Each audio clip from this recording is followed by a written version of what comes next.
Hello நண்பர்களே, எனக்கு தோல்வி வந்தால் மிக சந்தோஷம். என்னன்னு பார்க்குறீங்களா?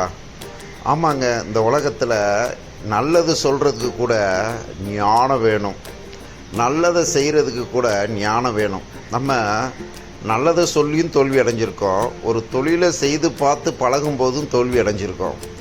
அப்படிதாங்க பல தோல்விகளை கண்டேன்னா சந்தோஷப்படுவேன். ஒரு முறை என் தகுதிக்கு மீறி என்னோட பெரியவன்கிட்ட போய் ஒரு நல்ல ஆலோசனையை தான் சொன்னேன். ஆனால் சொல்லும்போது அது நான் சொல்கிறது அவனுக்கு பிடிக்கலை. என்ன அவ்வளோ அவமானப்படுத்தி அசிங்கப்படுத்தினாங்க. அப்போ நான் பொறுமையாக வந்துட்டேன். கடவுள் பாருங்கள், சில ஆண்டுகள் கழித்து அவரே பக்கத்தில் அமர வச்சு அவருக்கு முன்னாடி நான் சாப்பிட்டு மகிழ்ச்சியாக பேசும்போது அன்னைக்கு பெற்ற தோல்வி எனக்கு பெருசாக தெரியலைங்க. இப்போவும் தோல்வி வந்தால் சந்தோஷப்படுறேன்.